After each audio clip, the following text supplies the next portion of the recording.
محمد وعلى آل محمد كما باركت على إبراهيم وعلى آل إبراهيم إنك حميد مجيد ربي زدني علما رب اشرح لي صدري ويسر لي أمري واحلل عقدة من لساني يفقه قولي وبك نستعين يا مستعان أعوذ بالله من الشيطان الرجيم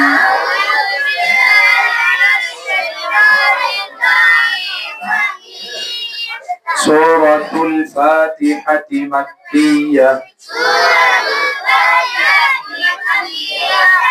بسم الله الرحمن الرحيم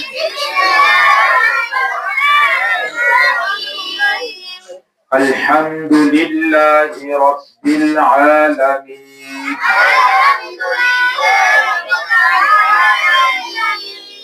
الرحمن الرحيم مالك يوم الدين إياك نعبد وإياك نستعين اهدنا الصراط المستقيم صراط الذين أنعمت عليهم غير المغضوب عليهم ولا الضالين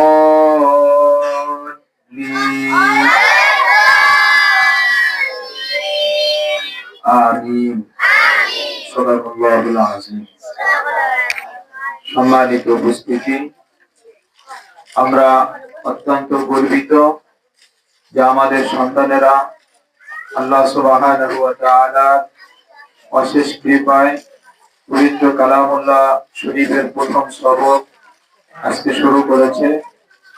আমাদের এরা সবাই অনেক কোরআন ধরল। তো ওলামায়ে কেরাম তো অনেক কথা বলছেন, সময়ও শেষ, দীর্ঘ সময় ধরে আমরা আলোচনা শুনতেছিলাম। আমাদের ছোট ছোট বাবাজিরা বিরক্ত হয়ে গেছে, ছোট মানুষ সবাই। আমরা অভিভাবক যারা আছি, আসলে কোরআন পড়াইলে দুনিয়াতে অনেক কিছু হয় না, বাকি যে জিনিসটা হয় মাদ্রাসায় পড়াইলে নবীজি যেটা বলছেন যে আশায় আমরা পড়াইতেছি। হাদিসের মধ্যে আছে মান আল্লামাল কুরআনা ওয়া আলিমা মান তাআল্লামাল কুরআনা ওয়া আমিলা বিমা ফীহি, যে ব্যক্তি কোরআন শিক্ষা করে এবং সে অনুযায়ী আমল করে, কাল কিয়ামতের ময়দানে তার তো লাভ হবেই, পিতামাতার একটা লাভ আছে। পিতামাতার কি লাভ? আল্লাহর নবী বলেন, যখন সূর্যটা মানুষের আধাত উপরে থাকবে, কারো কারো এমন অবস্থা হবে ঘামে কেউ কেউ আঠু পানির মধ্যে থাকবে, কেউ কেউ মাজা পানির মধ্যে সাঁতার কাটতে থাকবে, কেউ কেউ বুট পানির মধ্যে থাকবে, কেউ কেউ থুতমা পর্যন্ত ঘামের মধ্যে হাবুডুবু খেতে থাকবে। ওই কঠিন মুসিবতে যারা হাফেজে কোরআন হবে, আলেমে কোরআন হবে, এদের পিতা মাতাকে আল্লাহ সুবহানাহু ওয়া তাআলা উলবিসা ওয়ালিদাহু তাজান ইয়াউমাল কিয়ামাতি যাওকুহু আহসানু মিন যাওইশ শামসি।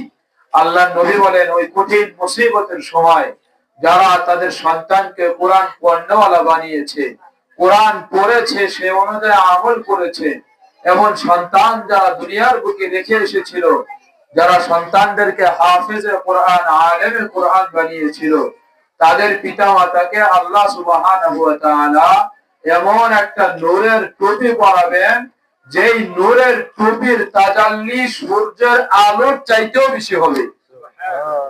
মানুষ বলা বলি করতে থাকবে, আরে এরা কারা, এদের মাথায় এরকম নূর চমকাইতেছে, এই নূরওয়ালা মানুষগুলো কারা? তখন পাশের মানুষ বলবে, এরা হলো অমুক হাফেজ সাহেবের আম্মা, অমুক আলেমের মা, এর ছেলেরা কোরআন পড়েছিল, এর সন্তানরা কোরআন শিখেছিল, এর সন্তান হাফেজ হয়েছিল, আলেম হয়েছিল। আল্লাহ তাআলা এই সম্মানে আজকে তাদের এই টুপি দান করছে।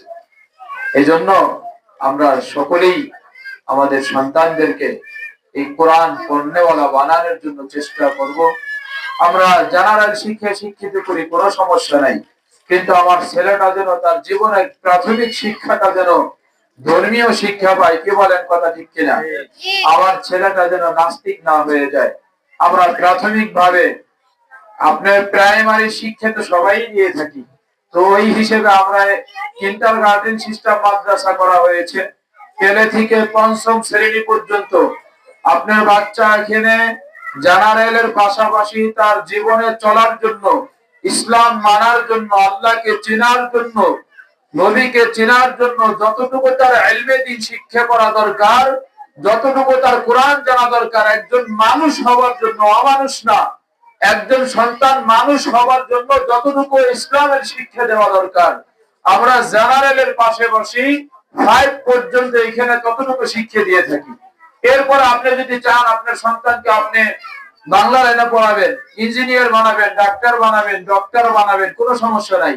এখানে 5 পর্যন্ত পড়বার পর আপনি যে কোনো প্রতিষ্ঠানে ষষ্ঠ শ্রেণীতে ভর্তি করতে পারবেন।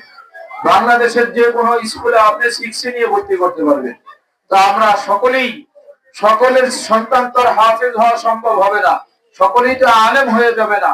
অন্তত পক্ষে আমরা যেন এই প্রাথমিক শিক্ষাটা দিতে পারি, এই নিয়ত আমরা সকলেই করবো। আল্লাহ সুবহানাহু ওয়া তাআলা আমাদেরকে আলেমের, হাফেজের আম্মা, হাফেজের আব্বা, আলেমের আব্বা হওয়ার তৌফিক দান করেন। আমাদের সন্তানগুলোকে সুশিক্ষায় শিক্ষিত করে দিনদার পরহেজগার একজন সন্তান হিসেবে আমাদের সন্তানগুলোদেরকে যেন আমরা প্রতিষ্ঠিত করতে পারি। আল্লাহ সুবহানাহু ওয়া তাআলা আমাদেরকে সেই তৌফিক দান করেন। সম্মানিত অভিভাবকবৃন্দ, এখন আপনাদের ব্যাপারে আমাদের যে একটি কথা, সেটি হলো আমাদের আজকের মজলিস ইনশাআল্লাহ 2025 শিক্ষাবর্ষের শেষ মজলিস।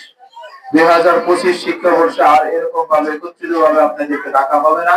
এই জন্য আমাদের 2026 শিক্ষাবর্ষের কিছু নিয়ম নীতি, এগুলো আপনাদের জানা থাকা দরকার, জানিয়ে দেওয়া উচিত প্রতিষ্ঠানের সুবিধার্থে। তো আমরা এর আগে যেরকম একটা মিটিং এ বলছিলাম, আমরা আওয়াজ না করি, অনেক সময় তো ধৈর্য ধারণ করছেন, আপনি 1 মিনিট ইনশাআল্লাহ এখনই দোয়া হয়ে যাবে, দোয়ার মাধ্যমে শেষ হবে। আর দোয়ার পরে আপনাদের জন্য সামান্য একটু মেহমানদারির ব্যবস্থা আছে, তবারকের ব্যবস্থা আছে, সকলেই সুশৃঙ্খল ভাবে ইনশাআল্লাহ এটি গ্রহণ করবে। তার আগে আমাদের মাদ্রাসার নিজাম নিয়ে, কানুন নিয়ে যে একটি কথা, একটা হলো আমাদের ইউনিফর্মের ব্যাপারে, আমাদের ড্রেসের ব্যাপারে আমরা একটা সিদ্ধান্ত নিয়েছিলাম, ড্রেস চেঞ্জ করব। কিন্তু সর্বোপরি কথা হলো, যদিও এটা মাদ্রাসা, কিন্তু আপনাদের বাচ্চাদের দিয়েই তো, আপনাদের দিয়েই তো আমাদের মাদ্রাসা। আপনাদের পরামর্শ, আপনাদের সুপরামর্শ, এগুলো আমাদের দরকার। তো আপনাদের দ্বিমতের কারণে অনেকেই দ্বিমত পোষণ করছেন যে হুজুর আমাদের ড্রেস আছে, একটা ড্রেস বানাইতে প্রায় 2000-1500 টাকা খরচ হয়ে যায়, অনেকের দ্বারা সম্ভব হয় না। আমরা মধ্যবিত্ত ফ্যামিলির লোক, দারিদ্র লোক, আমিও একজন দারিদ্র ফ্যামিলির সন্তান। অনেক দারিদ্র লোকের এলাকাতে বসবাস করেন, অনেক দারিদ্র মানুষের সন্তান করে। তো সার্বিক বিবেচনায় আমরা এই সিদ্ধান্তটাকে ঘুরিয়ে নিয়েছি। আমরা সাবেক বহল, আগে আমাদের যে ড্রেস ছিল 2026, আওয়াজ বন্ধ করো, আমরা গার্ডিয়ান যারা আছি একটু দায়িত্ব নিয়ে আমাদের পাশে যে বাচ্চারা কথা বলে আমরা ওদের একটু থামিয়ে রাখি। আর 2-1 মিনিট আমরা এতক্ষণ আদরের সাথে বসেছিলাম, অনুষ্ঠানের শেষ পর্যন্ত যেন আমাদের উস্তাদরা একটু ফলো করলে, যারা কথা বলে তাদের একটু থামিয়ে দিলে মনে হয় ভালো হয়। তাহলে মজলিসের পরিবেশটা নষ্ট হইলে কোনো কিছুই ভালো হয় না, শেষ ভালো যার সব ভালো তার।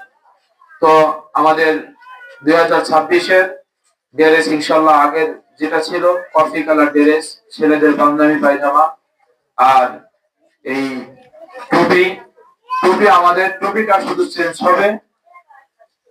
আমরা জানুয়ারি শুরুতে আমাদের কাছে এই টুপিটা পাবে, সাদা টুপি যেটা মাথার সাথে লেগে থাকে, ওদের টুপি আছে, এই টুপিটা আমরা জানুয়ারিতে আনবো। এই টুপিটা আপনারা অন্য কোথাও থেকে ক্রয় করেন না, তাহলে মিলবে না। আমরা চাইতেছি ছেলে যারা ছাত্র আছে এদের টুপিটা যেন এক কালার হয়, এক ধরনের হয়। আমরা ইনশাল্লাহ এই টুপিটা জানুয়ারিতে আনবো। তো ছেলেদের পাঞ্জাবি পায়জামা প্লাস টুপি, সাদা টুপি সবার থাকতেই হবে। আর মেয়েদের হলো কফি কালার ফরক আর হিজাব, হিজাবের কালারও কফি হবে আর হিজাব থাকতেই হবে ইনশাল্লাহ। জানুয়ারি থেকে আমরা ড্রেসের ব্যাপারে আল্লাহ যদি আমাকে হায়াতে বাঁচিয়ে রাখেন, আর যদি আমি এই প্রতিষ্ঠানে থাকি, আমার রিজিক এখানে থাকে, তাহলে এই ব্যাপারটা ইনশাল্লাহ আমরা 100% দায়িত্ব সহকারে ড্রেসের ব্যাপারে আমরা দায়িত্ব পালন করব। তো আমাদের দ্বিতীয় কথা, আগামী জানুয়ারিতে আমরা আমাদের কিন্ডার গার্ডেনের 3 পর্যন্ত ছিল, তো আমরা 4 পর্যন্ত এই বছর 4 ক্লাস করব।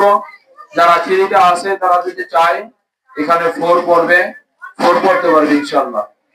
আমাদের নিয়ত আছে আগামী বছর 4 করব, পরবর্তী বছর আমরা পঞ্চম শ্রেণীও করব। এই ছাত্র দিয়েই নতুন করে আর পঞ্চম শ্রেণীতে ভর্তি করা হবে না।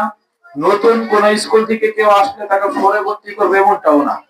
কারণ আমাদের 4-এ তো তারা পড়বে যারা কোরআন পড়তে পারে, স্কুল থেকে একজন আসলে তো সে আর কোরআন পড়ে না। এজন্য আমরা নতুন কোন ছাত্র 4-এ নিচ্ছি না। 4-এ শুধু আমাদের এইখানে বা অন্যান্য প্রতিষ্ঠানে মাদ্রাসায় যারা 3 পর্যন্ত পড়ে আসছে তারাই শুধু এই 4র্থ শ্রেণীতে ভর্তি হতে পারবে। আর আপনাদের কাছে একটা অনুরোধ হলো, আমাদের মাদ্রাসাটা গ্রামের মধ্যে, এতদিন রাস্তা ছিল না, প্রচার প্রসার কম ছিল, দূরের ছাত্র, বোর্ডিং এর ছাত্র কম, বোর্ডিং এর ব্যয় অনেক বেশি। তা আপনাদের যদি কোনো আত্মীয় স্বজন অন্য মাদ্রাসায় পড়ে বা মাদ্রাসায় থেকে পড়তে চায়, হেফজখানায় আমাদের এখানে তো আবাসিক নুরানি মক্তব আছে, হেফজখানা আছে, খুব ভালো মানের হাফেজ শব্দরা আমরা হেফজখানা চালিয়ে থাকি।